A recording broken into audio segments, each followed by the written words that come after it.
बिस्मिल्लाहिर्रहमानिर्रहीम। अस्सलाम वालेकुम। ये आपका अपना डिजिटल प्लेटफॉर्म है। मैं तारिक मतीन हूँ। वल्लाहु खैरुल माकिरीन। अल्लाह सबसे बेहतर तदबीर फरमाने वाला है, वही बचाएगा मेरे देश को बलाओं से। जो बारिश में शजर से घोंसला गिरने नहीं देता, क्योंकि उसकी तदबीर तमाम तदाबीर की इमाम है। बहुत आम सूरत हाल है। निज़ाम मुकम्मल तौर पर गिरफ्त में होना, इसकी हमें मुसलसल मिसालें मिल रही हैं और अजीब व गरीब मिसालें मिल रही हैं। जो नहीं होता वो हो रहा है, और जो होता है आम तौर पर जिस पर चीखें निकलती हैं वो पहले से ज़्यादा हो रहा है। और नाइंसाफ़ी इस निज़ाम में ज़ाहिर है कि बहुत ज़्यादा बढ़ती हुई नज़र आ रही है। मैं आपके सामने कुछ चीज़ें रखता हूँ।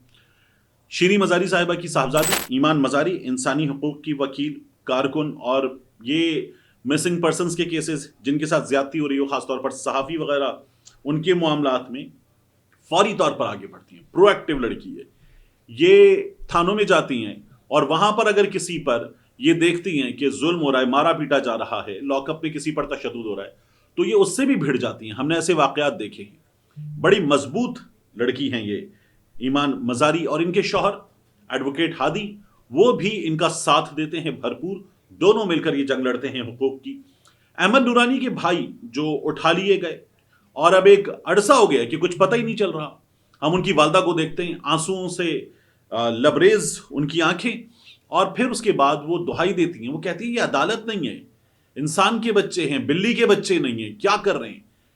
कलेजा फटता है एक माँ की ऐसी गुफ्तगू सुनकर। लेकिन इस निज़ाम को, आई एम रियली सॉरी, लेकिन कख नहीं फर्क पड़ रहा। अब ईमान मज़ारी साहब का मैं ट्विटर देख रहा था, उन्होंने जज साहब के ऑर्डर्स लगाते हुए एक पोस्ट लिखी है लंबी चौड़ी। मैं उस पोस्ट का क्रक्स आपके सामने रख देता हूं। ईमान मज़ारी साहिबा जो हैं वो लिखती हैं कि जज की जानिब से हमें गैर कानूनी रवैये का सामना है। जज के बारे में लिख रही हैं, गैर कानूनी रवैये का सामना है। जस्टिस इनाम अमीन मिनहास की जानिब से केस की कार्रवाई गैर शफाफ, गैर कानूनी तरीके से हो रही है। जज गैर कानूनी तरीका इख्तियार कर रहा है, वो ये लिख रही हैं, जो उनके हलफ की खुली खिलाफ वर्जी है। अदालती अहकामात का इंदराज नहीं हो रहा। अदालत खुली अदालत में अहकामात लिखवाने से गुरेज कर रही है। ये सामने होता है, सब कुछ नहीं हो रहा। और दरखास्त गुजार के मुतालबात और दलाइल को अदालती हुक्मनामों में शामिल नहीं किया जा रहा। जो ऑपरेटिव पार्ट होता है, उससे पहले जज साहब जो या जज साहिबा जो भी ऑर्डर लिखवाएं, उसमें हमने क्या देखा है कि वो तमाम, इस एडवोकेट ने ये बताया, हमें ये पता चला, मुल्जिम ने ये बताया, गवाह ने ये बताया, तमाम चीजें उसमें लिखी जाती हैं ताकि वो रिकॉर्ड पर आए। उनका ये कहना है कि दरखास्त गुजार के मुतालबात, अहमद नूरानी की फैमिली के मुतालबात और हमारे दलाइल अदालती हुक्मनामे में शामिल नहीं किए जा रहे। प्रोडक्शन ऑर्डर पर लाइल्मी, वो लिखती हैं कि जज प्रोडक्शन ऑर्डर के कानूनी मफहूम से लाइल्म दिखाई देते हैं, और उनकी ये मंतिक है कि लापता अफराद की मौजूदगी मालूम होने पर ही प्रोडक्शन ऑर्डर जारी होगा। यानी लापता अफराद, जज साहब ये चाह रहे हैं कि लापता अफराद के बारे में मालूम हो कि इस थाने में, इस लॉकअप में, या एफआईए में, या किसी इदारे में किसके पास है, फिर वो कहेंगे अदालत में लेकर आओ। इस मुल्क के कानून ने, आईन ने शहरी की हिफाजत का वादा कर रखा है। जज साहब शायद इस बुनियादी चीज से भी ला इल्म है। ईमान मज़ारी साहिबा ये बताती हैं। फिर वो कहती है एफआईआर के मामले में अदालत की बेहिस्सी, दरखास्त गुजार की बार बार की दरखास्तों के बावजूद अदालत ने आईजी से, आईजी इस्लामाबाद की बात हो रही है, उनसे एफआईआर ना होने की वजह पूछने से इनकार कर दिया है, और अब एफआईआर के इंदिराज को एहसान के तौर पर अदालत पेश कर रही है। फिर एफआईआर जो है उसको फराहम नहीं किया गया है, वो ये भी बताती है। यानी उनका ये कहना है कि पुलिस कहती है एफआईआर सील्ड है। जिसके घर के बच्चे उठाए गए हैं, जो मां कह रही है इंसान के बच्चे हैं, बिल्ली के बच्चे नहीं हैं। आप सोचें, अहमद नूरानी की वालदा ये बता रही हैं, और वहां अदालत ने उस पर कोई कदम नहीं उठाया कि इनको एफआईआर दी जाए, इनके वकीला को एफआईआर दी जाए। वो केस लड़ रहे, उनके लिए ये डॉक्यूमेंट बड़ा जरूरी है कि क्या लिखा है, लेकिन वो भी नहीं दी जा रही। फिर वो कहती हैं जो मुतल्लिका फरीकैन हैं, अहम तरीन फरीकैन, उनको अदालत तलब नहीं कर रही। अदालत ने दिफाई इदारों के अफसरान और वजारत दिफा के सेक्रेटरी को तलब करने से मुसलसल इनकार किया है, जबकि यह जरूरी इक़दाम है। यानी अगर किसी को उठा लिया गया है, गाड़ियां घर गई हैं और गायब कर दिया गया है, तो उनका यह कहना है कि हमें पता तो चले कि कौन लेकर गया है। आप बुलाइए सेक्रेटरी दिफा को, खुफिया इदारों पर इल्जाम है तो उनको बुलाइए, लेकिन अदालत ये काम भी नहीं कर रही है। यह पहले होता था जब इस्लामाबाद हाईकोर्ट में 8 जजेस थे, जिनमें से 6 जजेस ने खत लिखा था और कहा था خفیہ ادارہ ہمیں ہراساں کر رہا ہے، تو لوگوں کی بازیابی کے لیے وہ جج صاحبان جس طرح سے عدالت کو چلاتے تھے بندے بازیاب ہوتے تھے۔ پھر آگے وہ کہتی ہیں غیر حقیقی روزانہ کی سماعت کا دعویٰ۔ جج روزانہ کی بنیاد پر سماعت کا دعویٰ کرتے ہیں کہ ڈیلی سماعت ہو رہی ہے اس اہم مقدمے کی، ہم دیکھ رہے ہیں نہیں ہو رہی۔ وہ کہتی ہیں یہ دعویٰ کر رہے ہیں اگلی تاریخ 13 دن بعد کی دی گئی ہے، جو حقیقت کے بالکل برعکس ہے۔ یہ ہمیں ایمان مزاری صاحبہ بتا رہے ہیں۔ دیکھیے میں آپ کے سامنے ایک چیز رکھوں، اس کا کرکس کیا ہے؟ یہ سارا کا سارا جو عمل ہے جو اس عدالت میں ہو رہا ہے، جو 8 ججز کر رہے تھے اس کے برخلاف ہو رہا ہے، یہ سارا عمل انصاف کے جو بنیادی اصول ہیں ان کی سراسر خلاف ورزی ہے، اور ہمیں نظام میں جو عدالت ہے اس کا زوال دکھا رہا ہے یہ سارا عمل، اور یہ بتا رہا ہے کہ اس نظام پر، نظام انصاف پر جو طاقتور نمائندے ہیں ان کا اس وقت مکمل طور پر قبضہ ہے، یہ ان کی گرفت میں ہے اور وہی فیصلے کر رہے ہیں۔ یہ جو عدالتی نظام ہے یہ محض ایک تماشا بن کے رہ گیا۔ ہم نے فرحان ملک کے کیس میں کراچی میں کیا دیکھا تھا؟ عدالت نے کہا جوڈیشل کر دو، اور پھر اس کے بعد جیل میں مطلب بھیجا جانا چاہیے تھا۔ وہاں ایک ڈاکیومنٹ بنتا ہے، وہ ڈاکیومنٹ لیں اور جیل اتھارٹیز لے جائیں کہ اب یہ ہمارے حوالے کر دیا گیا ہے۔ ایف آئی اے والے واپس لے گئے، اور واپس لے جا کر انہوں نے فرحان ملک پر بنا دیا کال سینٹر کا کیس، یعنی صحافی کے پاس آپ جو کہہ رہے تھے کہ ہم ثابت کریں گے اس کے کیس میں، ہم ثابت کریں گے یہ ریاست کے خلاف ہے، آپ کے پاس ثابت کرنے کو وہ نہیں تھا، آپ نے کہہ دیا اس کے پاس غیر قانونی کال سینٹر ہے، وہ بھی جھوٹ نکلا۔ آپ کو اس شخص کی عید خراب کرنی تھی، 19 دن اس کو آپ کو اندر رکھنا تھا، وہ مقصد پورا کیا گیا۔ اس کے لیے شہری کے لیے ڈھال کون بنتا ہے؟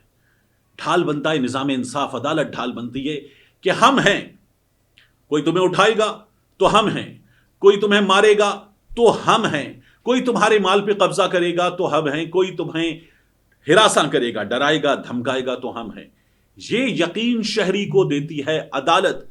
دنیا میں ہم نے سنا ہے جنگ ہو رہی ہے، لوگ پریشان ہیں، تو رہنما پوچھتے ہیں کیا عدالتیں کام کر رہی ہیں؟ تو جواب آتا ہے ہاں عدالتیں کام کر رہی ہیں، تو وہ کہتے ہیں ٹھیک ہے پھر پریشانی کی بات نہیں ہے۔ یہ دنیا میں مثالیں ہیں ہمارے سامنے، اور ہمارے سامنے ہماری عدالتوں میں کیا ہو رہا ہے آپ دیکھ لیجئے۔ صرف اتنا ہی نہیں، مزید ہمارے سامنے مثال ہے، عمران خان صاحب کی بچوں سے بات کروائی جائے، واٹس ایپ پر عمران خان کی بچوں سے بات کروائی جائے، عمران خان سے ان کے ذاتی معالجین کو ملوایا جائے، وہ ان کا چیک اپ کر سکیں۔ یہ درخواست دی گئی تھی خالد یوسف چودھری ایڈوکیٹ کی جانب سے، اور اس کے بعد کیا ہوا؟ اس کے بعد ہوا یہ کہ خالد یوسف چودھری صاحب ہمیں یہ بتاتے، یہ جو ٹی سی ایس کی رسید میں آپ کو دکھا رہا ہوں نا، اس ٹی سی ایس کی رسید کے ذریعے خالد یوسف چودھری صاحب یہ بتا رہے ہیں کہ ہم نے بھیجا یہ عدالت کا حکم نامہ وہاں اڈیالہ جیل حکام کو کہ عمران خان کی بچوں سے بات کرواؤ، اور عمران خان کی ڈاکٹرز کے ذریعے عمران خان کا معائنہ کرواؤ۔ اڈیالہ جیل حکام نے اس کو وصول کرنے سے ہی انکار کر دیا ہے، ملے گا تو کریں گے، وصول کرنے سے انکار کر دیا ہے۔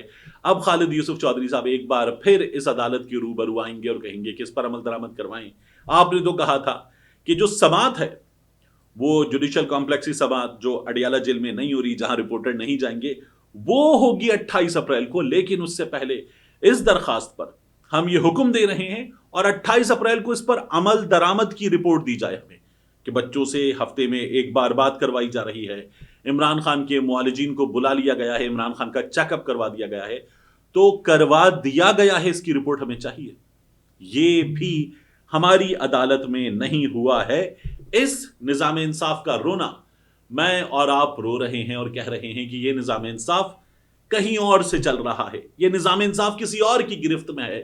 اس نظام انصاف کو چلانے کی سرکاری ذمہ داری، ڈیوٹی، تنخواہ، حلف جن کے پاس ہے وہ اپنا کام نہیں کر رہے، یہ کام کہیں اور کوئی اور کر رہا ہے۔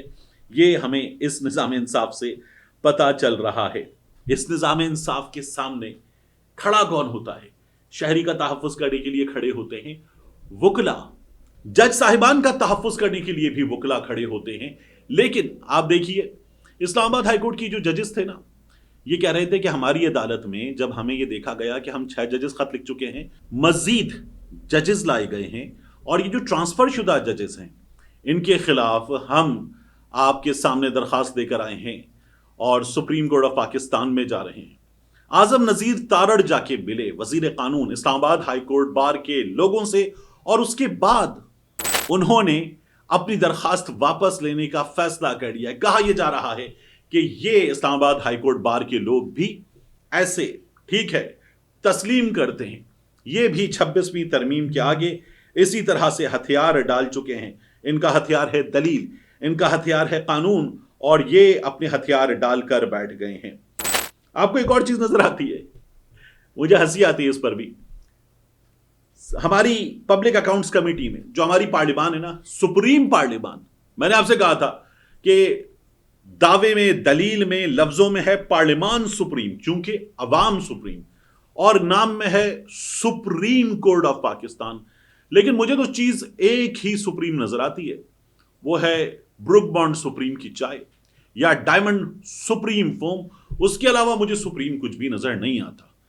तो हमारी पार्लिमान ने बुलाया था चेयरमैन वापडा साहब को, और चेयरमैन वापडा पब्लिक अकाउंट्स कमेटी में आए। लेफ्टिनेंट जनरल सज्जाद गनी साहब और उनके और कमेटी के अराकीन के दरमियान हमने देखा कि कुछ नोक झोंक हुई। यानी मैं इसको तल्ख कलामी भी नहीं कह रहा, मैं जरा उनसे संजीदा नौयत के तल्ख अंदाज में सवाल किए गए ये भी नहीं कह रहा, नोक झोंक हुई थी। क्योंकि बाहर बाद में सनाउल्लाह मस्ती खेल साहब को, बाकी लोगों को हमने उनसे खुशगवार अंदाज में बात करते हुए देखा। जाहिर है कि अंदर हॉल में उनसे जवाब तलब होना था, पब्लिक अकाउंट्स कमेटी है, जवाब तलब होना था, मगर बाहर आकर जहां चिट चैट हो रही थी वहां खुशगवार अंदाज में बात कर रहे थे। अंदर क्या पूछा गया था चेयरमैन पब्लिक अकाउंट्स कमेटी से कि दासू डैम का 4 अरब का प्रोजेक्ट था, 36 अरब तक पहुंच गया। हम जहां देखें हमें जर्नैलों के खांचे नजर आते हैं, जर्नैलों के खांचे। तो सनाउल्लाह मस्ती खेल साहब ने यह बात की और कहा प्रोजेक्ट की रकम कहां से कहां पहुंच गई, यहां आंखों में मिर्चें डाली जा रही हैं। ये वही सनाउल्लाह मस्ती खेल साहब हैं जिन्होंने ख्वाजा साहब से कहा था ख्वाजा साहब 80, फिर उनके वो अल्फाज हजफ कर दिए गए थे। ये वो सनाउल्लाह मस्ती खेल साहब हैं। तो उन्होंने जब ये बात की तो जनरल साहब ने कहा कि बहुत माजरत, मैं प्रोफेशनल इंजीनियर हूं, जो हायरिंग के इंटरनेशनल स्टैंडर्ड्स हैं उनके मुताबिक मैं हायर हुआ हूं, मेरा एक्सपीरियंस है 45 इयर्स का, जनरल साहब ने बताया। और कहा कि मेरे इस मामले को फौज से ना जोड़ा जाए। एक तो जनरल साहब, हम जिस इदारे में देखें, पब्लिक अकाउंट्स कमेटी में देख लें, नादरा में देख लें, आपके महकमे में देख लें, वापडा में, दीगर महकमों में देख लें, तो हमें बहुत ही बड़ी तादाद में हमें जर्नैल या रिटायर्ड जर्नैल नजर आते हैं। तो ये जो आप कह रहे हैं कि ना जोड़ा जाए, ये आप खुद ही बता दीजिए कि कोई क्यों ना जोड़े। दूसरा, यहां पर जब जनरल साहब ने ये कहा ना कि इस मामले को फौज से ना जोड़ा जाए, तो जुनैद अकबर खान साहब ने उनसे कहा कि लेकिन आपसे पहले वाले और उससे भी पहले वाले, उससे भी पहले वाले जनरल मुजम्मिल साहब भी थे, उससे पहले भी लोग थे, ये इसी इदारे से थे। जुनैद अकबर खान साहब चेयरमैन पब्लिक अकाउंट्स कमेटी, उन्होंने ये बात की। उसके बाद क्या हुआ है, उसके बाद ये हुआ है कि सनाउल्लाह मस्ती खेल साहब के, आप देखिए, जो ट्रांसफार्मर और मीटर हैं उसको उखाड़ दिया गया है। अरकान ने इस पर शदीद एहतजाज किया है और इजलास मुनक्किद करने से इनकार कर दिया है। सनाउल्लाह मस्ती खेल साहब को इसका नतीजा भुगतना पड़ा है। ये हमारे सामने इस वक्त की सिचुएशन है। तो ये हालात हैं। इन हालात में मैं देख रहा था शहबाज शरीफ साहब ये कह रहे हैं कि हम नौजवानों को मौका देकर मुल्क की तरक्की आगे लाएंगे। नौजवानों को क्या मौका देंगे आप? आपने वजीर दाखिला बनाया है उनका, आपने वजीर आला पंजाब जो निगरान था वो भी उनका बनाया था, जो निगरान वजीर आजम था आपने उनका बनाया था, और उनका निगरान वजीर आजम जो है वो आपने फिर सेनेट का वापस रुकन बना दिया है। आप क्या नौजवानों को मौका देंगे? ये जो हम बात कर रहे हैं रिटायर्ड और हाजिर सर्विस अफसरान की, ये आप ही लोग कर रहे हैं।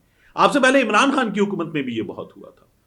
तो जिनको मौका मिलना चाहिए, जो बड़े ओहदों पर आगे आएंगे, उनकी हौसला शिकनी की जा रही है। ये निज़ाम हौसला शिकनी कर रहा है। आप जब ये बातें कर रहे हैं तो हम क्या समझें कि आप कैसे तहफ़्फ़ुज़ करेंगे इस निज़ाम में इन तमाम लोगों का? ये तो हमें होता हुआ दिखाई नहीं दे रहा। सुप्रीम कोर्ट ऑफ पाकिस्तान में क्या हुआ? सुप्रीम कोर्ट ऑफ पाकिस्तान में हमारे चीफ जस्टिस याहिया साहब, उनके सामने बैरिस्टर सलमान सफदर मौजूद थे।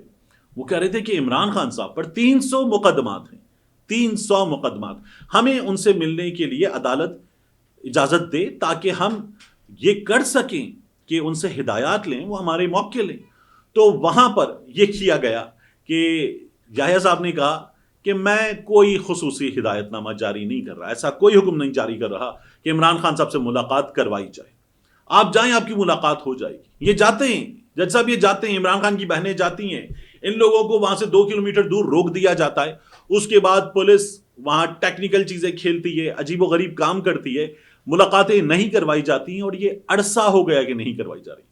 تو یحییٰ خان صاحب نے کہا کہ آپ جائیں اور جا کر ملاقات کر لیں، ہو جائے گی ملاقات. تو یہ بیرسٹر سلمان صفدر صاحب کو جواب ملا. اور یہیں پر اسپیشل پروسیکیوٹر صاحب نے کہا بانی پی ٹی آئی جیل میں تعاون نہیں کر رہے، ہمیں ان کے یہ ٹیسٹ کروانے ہیں اور ان کو ان تفتیش کے مراحل سے گزارنا ہے. بانی پی ٹی آئی تعاون نہیں کر رہے. تو یحییٰ خان صاحب نے کہا کہ بانی پی ٹی آئی مت کہیں، آپ کہیں جیل میں ملزم تعاون نہیں کر رہا. ٹیکنیکلی کریکٹ ہے، ٹیکنیکلی کریکٹ ہے، لیکن ہم نے تو ملزم کو ملک میں واپس آنے پر عدالت کو اسلام آباد کے ہوائی اڈے پر دیکھا ہے کہ یہاں ایسے اپنا انگوٹھا یہاں لگائیں گے آپ تاکہ اس ملزم کو تکلیف نہ ہو. ہم نے یہ دیکھا ہے اس ملک میں. اور اس ملزم کو 3 بار کا سابق وزیر اعظم ہے، اس کے ساتھ سلوک کیسا کرنا ہے یہ دیکھا ہے ہم نے.